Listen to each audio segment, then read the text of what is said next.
We're in the middle of some verses which use the language of the ego soul, which is very jarring if you're a Buddhist. And I've addressed this issue in the previous few videos. The main thing really is we're not talking about ideas.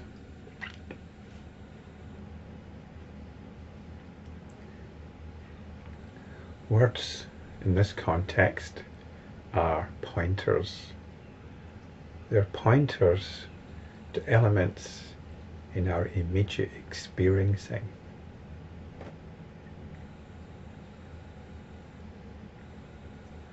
They're pointers to elements in our immediate experiencing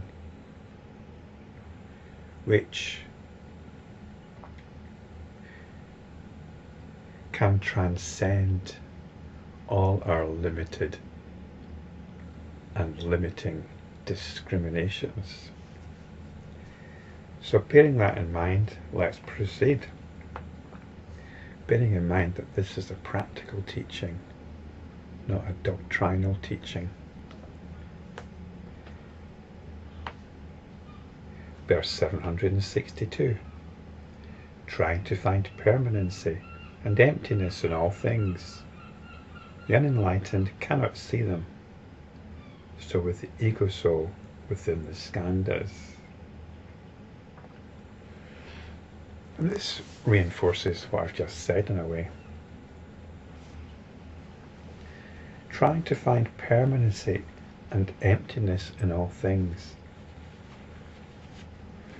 Trying to find permanency in all things is our usual state of affairs.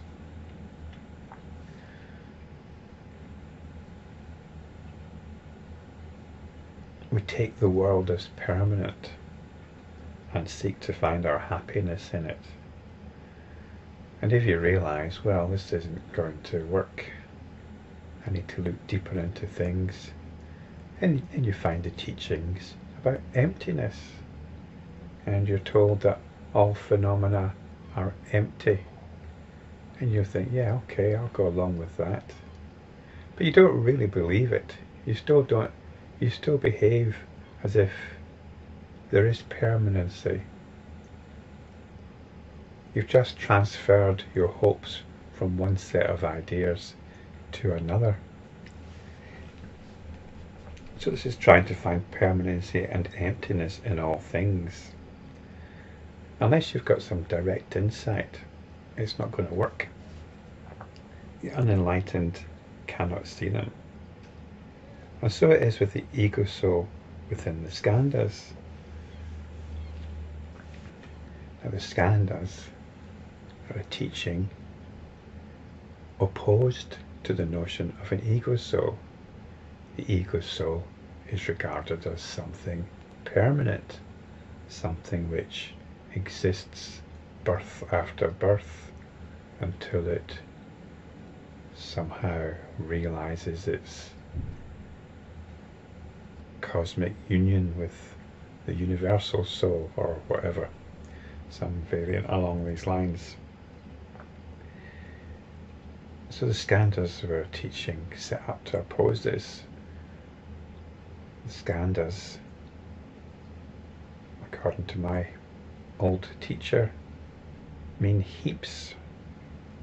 There are these 5 heaps where we thought there was some kind of ego soul, a heap of forms, a heap of feelings, a heap of perceptions, a heap of psychological tendencies, a heap of different awarenesses.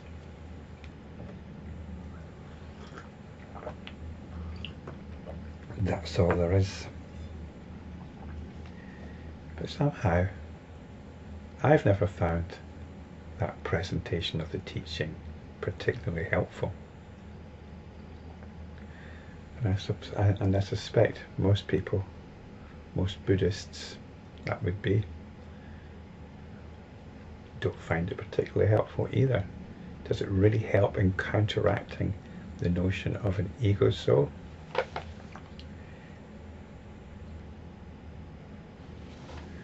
You can't help feeling that something is being missed in this teaching of the Skandhas.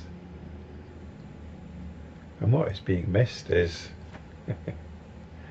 that which comes up with the analysis of the Skandhas, that which examines each of these 5 factors and says, yes, there's no ego soul here.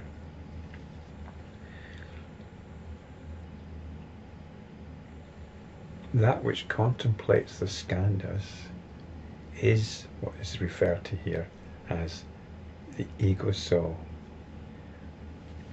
It's that which says, I am.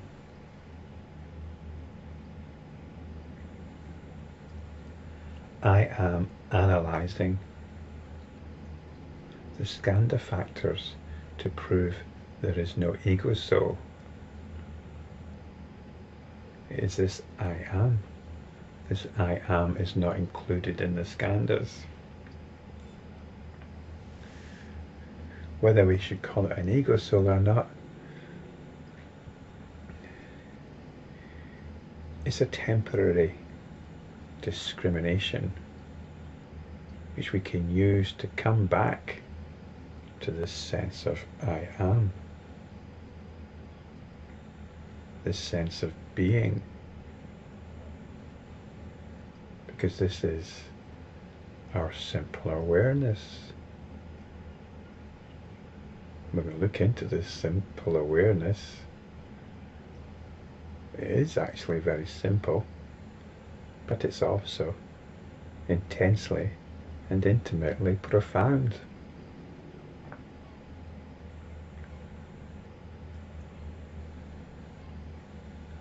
It leads us directly to what the Buddha called the unborn.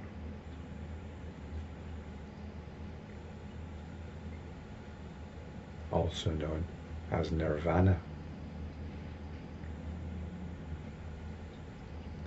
This is enlightenment practice, which is what these videos are about. Directing us to this great unborn, to nirvana. Without it, without this understanding of what the word ego soul is pointing to, we get the next verse. Verse 763.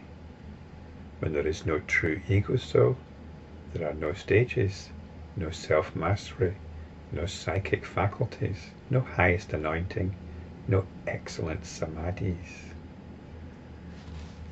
The ego soul is the gateway to all of this, which are aspects of enlightenment practice. There are no stages. These are the bhumis, or any other system you want to come up with. We keep practicing.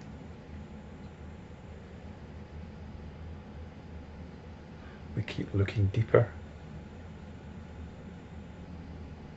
We keep seeing all those things which distract us from the unborn.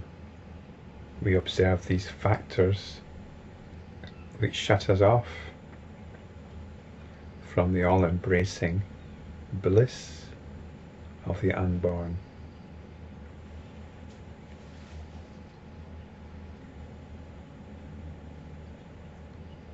These are the stages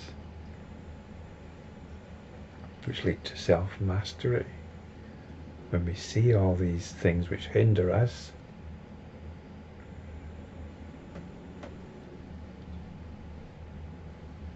we become less and less in their thrall.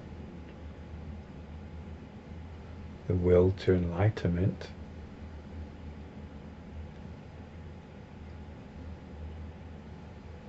becomes more central in our lives. The psychic faculties, well, these are normally understood in terms of supernormal powers, but the best power is appreciating what is being transmitted in these, let's call them holy texts, the books of wisdom, being able to discern the wisdom in these ancient scriptures, which lead to this wonderful thing called the highest anointing. You're touched by something bigger than yourself, bigger than the world. Let's not get abstract about it though. What this is it's the highest anointing into the realization of the true nature of your ordinary awareness. The highest anointing is the highest appreciation of this awareness. It reverberates with the most wonderful possibilities. And this is what the successful enlightenment practitioner dwells in from time to time. These are the excellent Samadhis.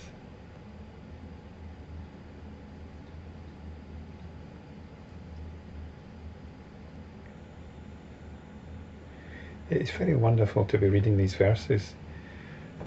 I've got, as usual, a lot in my mind in my everyday life.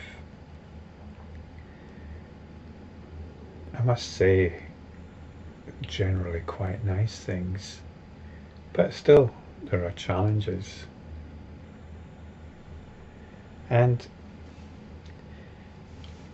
when it comes to these videos, I keep putting them onto, I keep sidelining them, as I'm sure many of you that dip in and out of them might do. It's so easy to forget how potent these verses can be. It's so difficult to forget how potent these videos can be.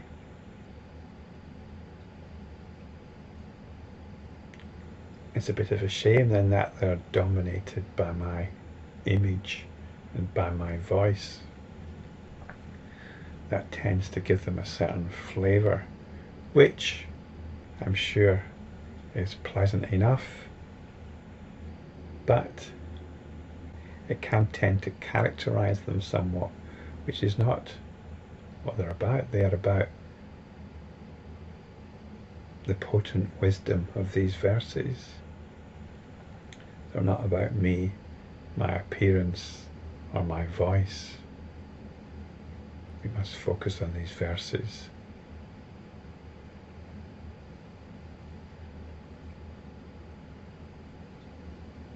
Although, I suppose these verses don't do themselves any favours either. But we have to get over all that and tune in afresh each time. Tune in afresh. Because we really do have the possibility of being anointed in the highest wisdom and dwelling in the most excellent Samadhis.